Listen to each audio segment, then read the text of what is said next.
भगवान के पूजने से क्या फायदा होता है?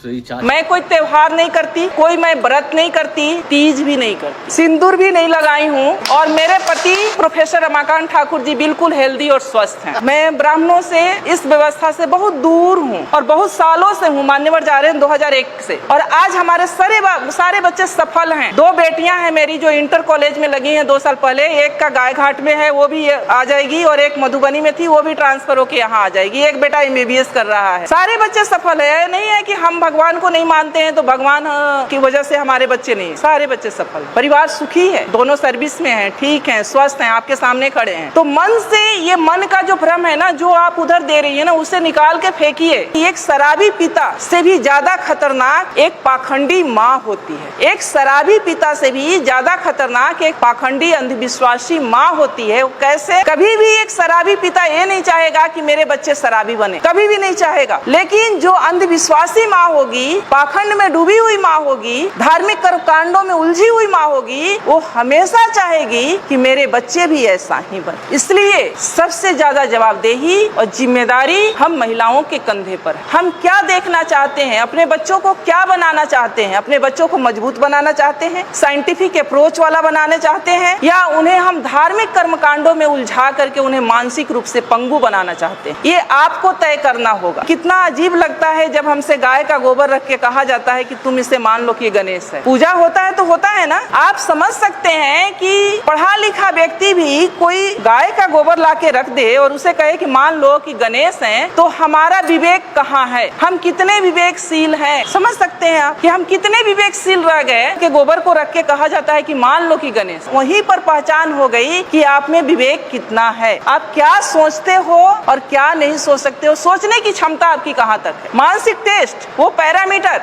तो आप उन सब चीजों से निकले। बुद्ध शरण हंस जी लिखे हैं 4 खूंटे जिसमें हम लोग बंधे हुए हैं। उन 4 खूंटों को उखाड़ फेंकना है। पहला है ब्राह्मण पुरोहित। घर बनाते हैं हम, गृह प्रवेश किसके अनुसार होता है? गृह प्रवेश किसके अनुसार होता है? ब्राह्मण के अनुसार। बच्चे पैदा करते हैं हम, नामकरण कौन करता है? शादी विवाह ठीक करते हैं हम, बिना तिथि कुछ नहीं करते।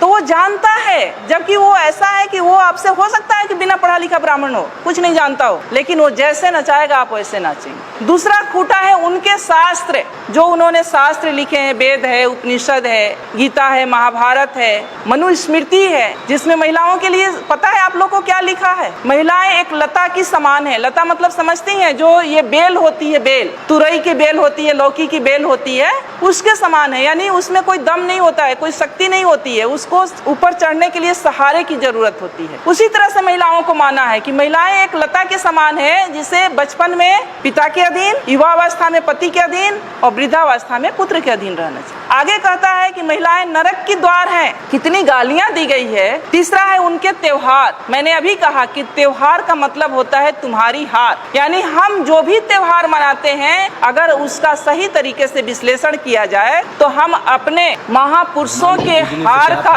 जश्न मनाते हैं। कितने नालायक लोग हैं हम लोग। उनके तीर्थ, जो ये तीर्थ स्थल हैं, अब जब खोज हो रहा है, हमारे लोगों ने भी जब खोज की शुरू किया है, तो 99% तीर्थ स्थल बुद्ध से जुड़ा हुआ। ये जो तीर्थ स्थल है वो बुद्ध का है, जहाँ बौद्ध मठ हुआ करता था, और उसको इन्होंने तीर्थ स्थल में कहीं किसी धाम में, कहीं किसी धाम में कन्वर्ट करके धार्मिक स्थल के रूप में प्रचारित करता है। तो जो संसाधन, जो पैसा आप लोग खर्च करती है तीर्थ पर, वो पैसा आप लोग खर्च करें अपने बच्चों के पढ़ाई पर। इन्हें उखाड़ फेंको। ये 4 चीजें हैं, और ये 4 चीज से जिस दिन आप उखाड़ देंगी, जिस दिन आप इससे दूर हो जाएंगी, उस दिन से शायद मुझे लगता है कि आपकी तरक्की शुरू हो जाएगी। एक मेरी जैसी ही पढ़ी लिखी लड़की थी, शादी उसकी एक ऐसे परिवार में हो गई जहाँ लोग बहुत धार्मिक विचारधारा के थे। जब वो लड़की शादी करा के अपने घर में जाती है, ससुराल जाती है, तो उसकी सासू माँ कहती है कि गाँव में ही एक मंदिर था, दूसरे तीसरे दिन कि बहू चलो मंदिर में हम पूजा करके आते हैं। अब वो लड़की सोचती है कि हम तो मंदिर को मानते, हम तो भगवान को मानते नहीं है। अब लेकिन सासू माँ से उसके सामने दिक्कत ये है, जो है 100% बात